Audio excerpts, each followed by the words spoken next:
All right, ladies and gentlemen, the latest in the saga of Ferguson is that the grand jury has reached a decision. We understand that the grand jury has been released and that the parents of Michael Brown have been notified of the decision.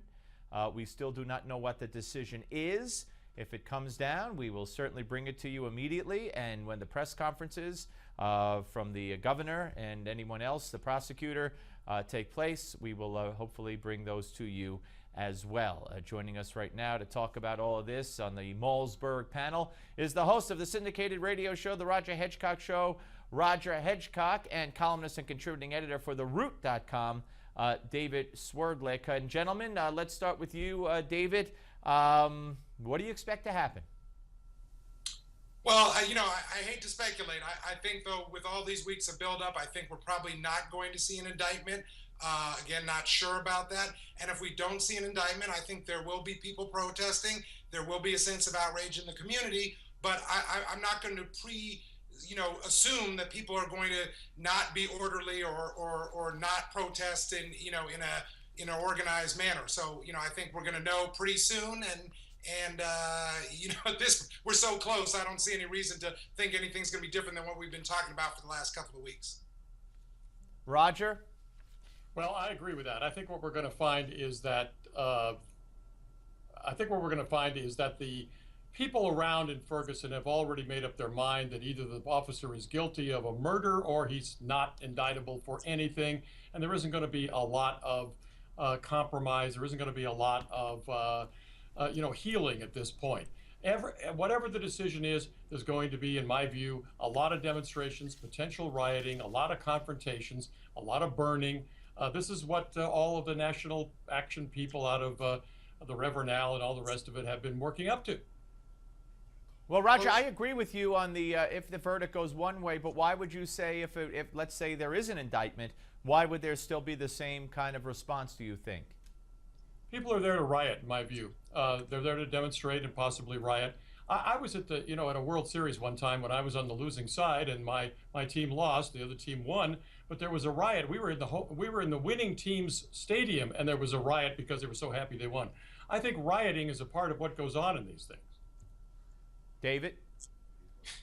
I mean, I just fundamentally disagree with Roger that, that you automatically have to assume that there's going to be rioting. I'm not saying it's not possible, and as I've said many times on your show, no responsible person would condone that, Steve, and no civil rights leaders, no responsible commentators have called for rioting. What Roger's saying is actually just not accurate. Reverend Al Sharpton and others, the family of Michael Brown, have specifically said publicly that they want people to protest, but they want people to protest in an organized. Well, David, he didn't say that. He didn't say that they called for it. But you could call for one thing. You could be Mahmoud Abbas and say one thing in English and one thing in code kind of thing.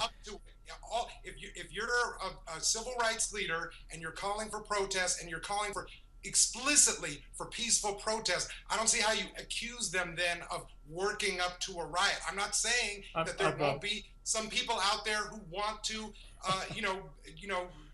lash out, and if they break windows or burn something down, they should be arrested. But the vast majority of the protests that have surrounded this whole episode have been peaceful. All right, by the way, guys, go ahead, Roger.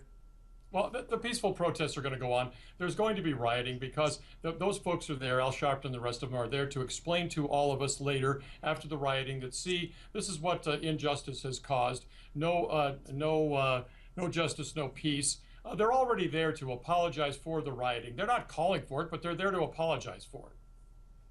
All right, by the way, I just want to go on the record and say that I fear, again, based on the facts that we know, and if those are true, I fear that the grand jury might feel pressure and might feel pressure that, hey, you know what, there are going to be riots. There's been threats of riots. There's going to be destruction if we don't hand down a verdict that shows an indictment. So let's put it to a jury. Let a jury decide. We don't need that kind of pressure and responsibility. I think that's unfortunate because I don't think that gives justice to the officer one way or another. but it's unfortunate that they get to see TV and watch all the commentary and commentators, and I just think that that's a bad thing. Guys, when we come back, I want you to hear President Obama, speaking of the rioting and the protests, and President Obama in his interview with George Stephanopoulos yesterday puts the onus, and again, this is what gets me, is already setting up the cops to be the bad guys. Because Obama, you're going to hear him say that the cops need to use better judgment on, like, picking out the bad guys. I don't know how you pick out who threw the Molotov cocktail or who threw the brick or who threw the bottle from a crowd of thousands, but Obama thinks it's possible. We'll let you hear that, and you guys weigh in on it. The Malzberg panel, ladies and gentlemen, will continue. Of course, you know where we are. We're right here on Newsmax Television on the Steve Malzberg Show from Ferguson. Don't go away.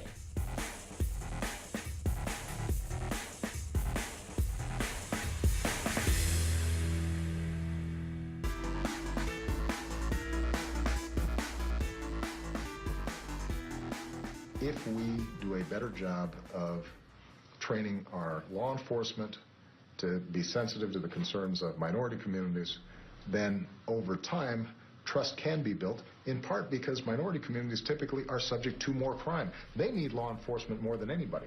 And there are a lot of communities in my hometown of Chicago, for example, who actually want to see more police in, but they want to make sure that the police are trained so they can distinguish between a gangbanger and a kid who just happens to be wearing a hoodie, but otherwise is a good kid and not doing anything wrong.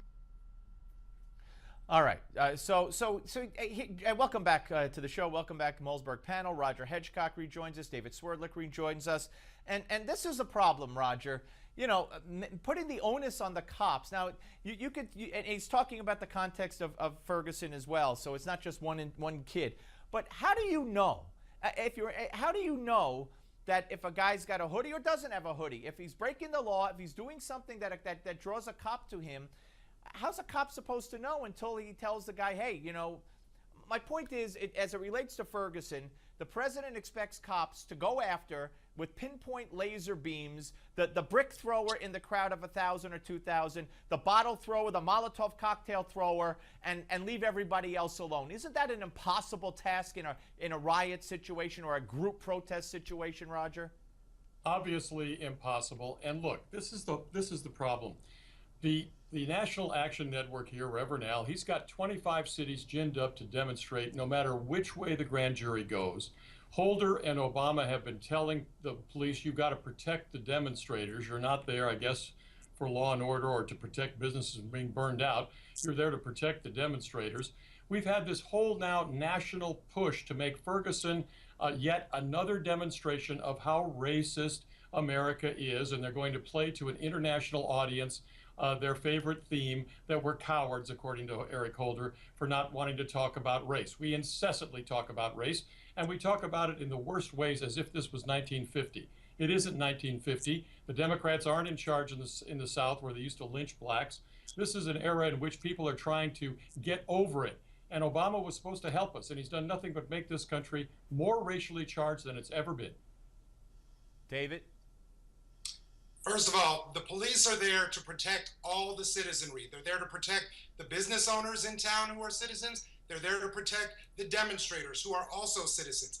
It's not an easy job, but police, if they're trained, if they're not, you know, in various instances, which we've seen, antagonizing people, which they did, they have the ability, because they're there on the job as professionals, to try to keep order without going over the top, making arrests without charges, without escalating the tensions in the Ferguson demonstration situation. That doesn't mean that if people break windows or burn things down, they shouldn't be arrested. Of course they should.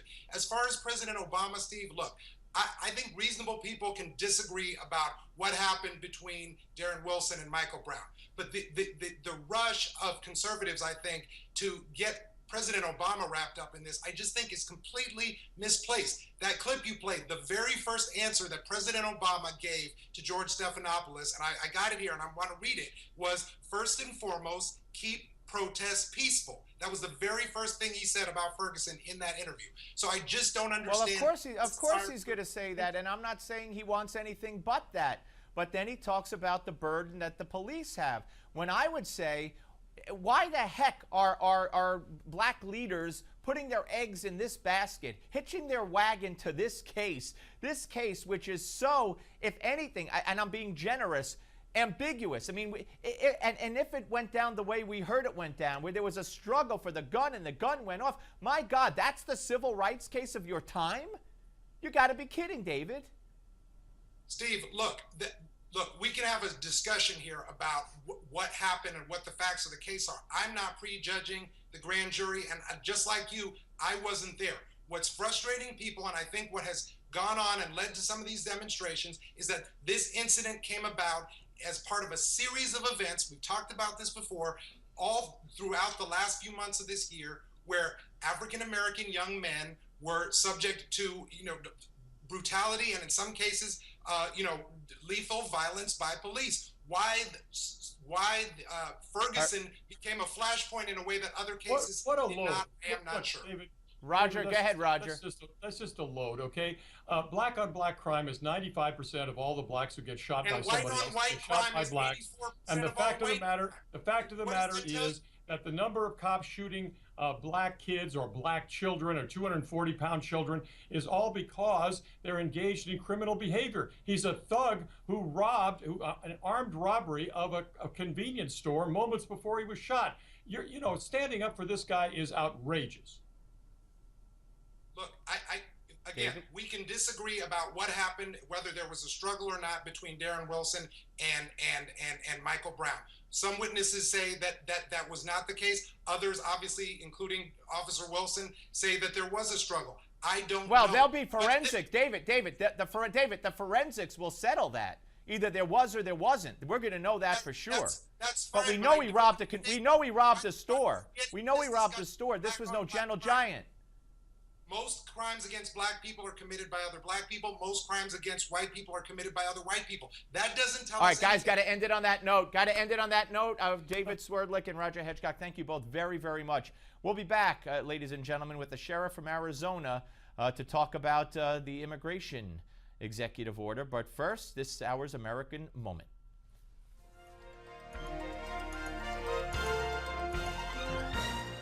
It's a region of the world that has known little peace since the beginnings of recorded history.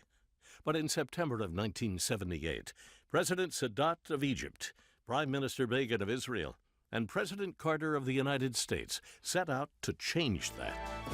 Initiated by the Egyptian leader's proclamation that he would be willing to travel anywhere, even Jerusalem, to seek peace, President Carter persuaded the two former enemies to meet with him at Camp David to seek a lasting peace. On the 17th of September, 1978, the Camp David Accords were signed, returning the Sinai to Egypt and creating a framework by which Palestinians could have autonomous and self-governing control over the West Bank and Gaza. During the announcement, President Carter was clear more work needed to be done. The questions that have brought warfare and bitterness to the Middle East for the last 30 years will not be settled overnight.